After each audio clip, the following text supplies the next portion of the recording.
Salut à toi et bienvenue sur Juriste en herbe.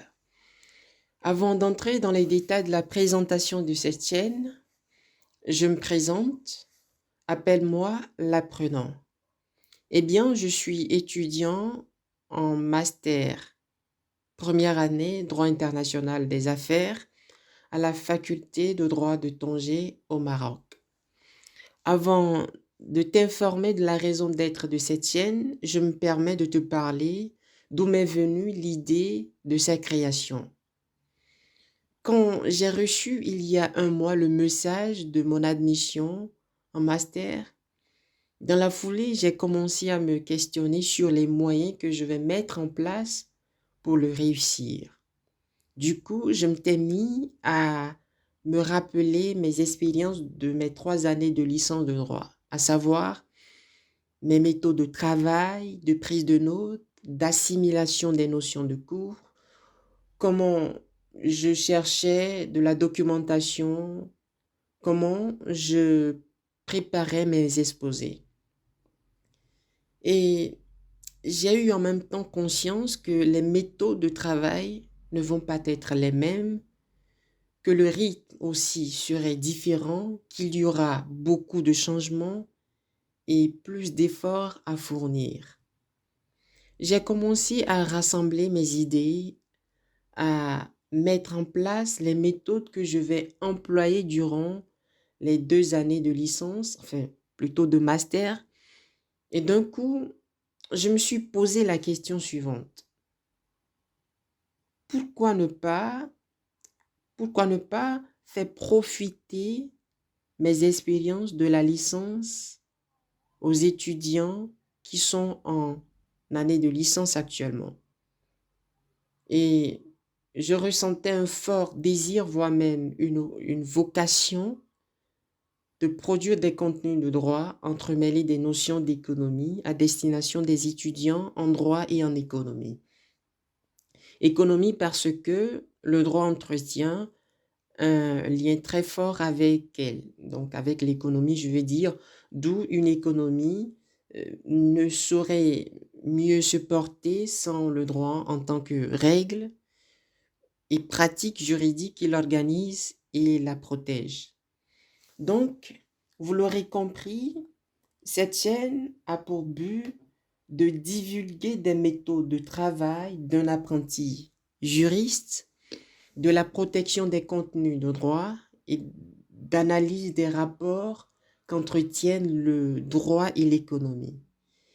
Il sera question d'initiation à l'étude de droit, des explications des concepts juridiques, d'approfondissement des notions de droit.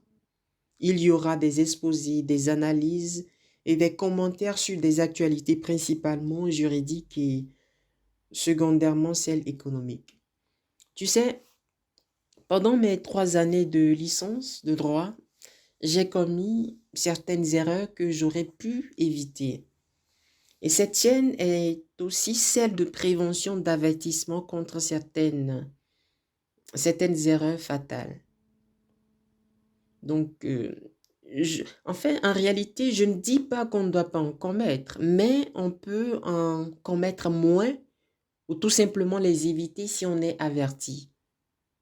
Et parfois, on ignore que tel ou tel choix peut nous conduire à des erreurs. Mais si on est informé, on sait les éviter. Donc, cette chaîne se veut celle d'information, de conseils, d'orientation à l'égard des étudiants sur les conséquences de leurs choix dans le cadre de leurs études universitaires, ce à quoi ils s'engagent en choisissant telle ou telle filière ou telle branche de droit. Et tu sais, faire des études, c'est de l'investissement. Et ce type d'investissement, pour le réussir, il y a certaines lois basiques à respecter, quelle que soit ta filière d'études. Alors, ces lois, j'aurai l'occasion de te les présenter et de te les expliquer.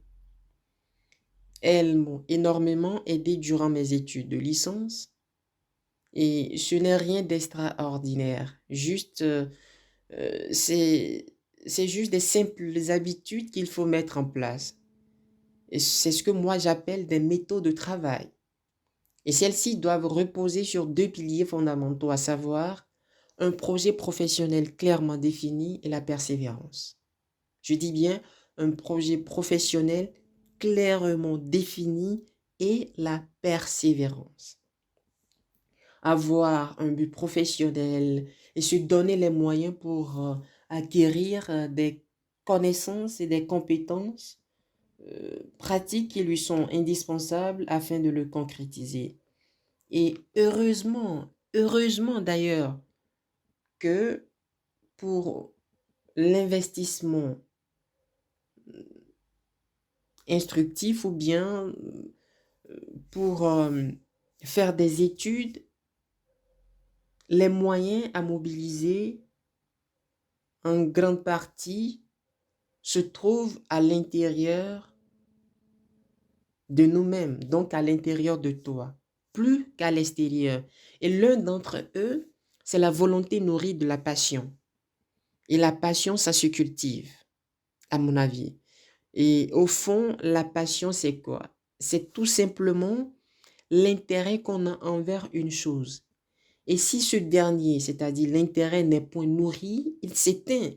Donc, par analogie, la passion s'éteint également si elle n'est pas alimentée. Donc, ce n'est pas une question de talent ou de prédisposition à faire telle ou telle chose. C'est le travail discipliné. Un point, c'est tout. D'ailleurs, à défaut d'être talentueux, il faut être laborieux. Moi, je le suis, par exemple. Donc, ça me rappelle le fameux propos, ou je dirais, citation de Jacques Brel, l'artiste français, paix à son âme, qui disait, je cite, le talent n'existe pas. Il voulait dire quoi par là? Il voulait dire par là que toute réussite repose sur le travail et la discipline dans le travail.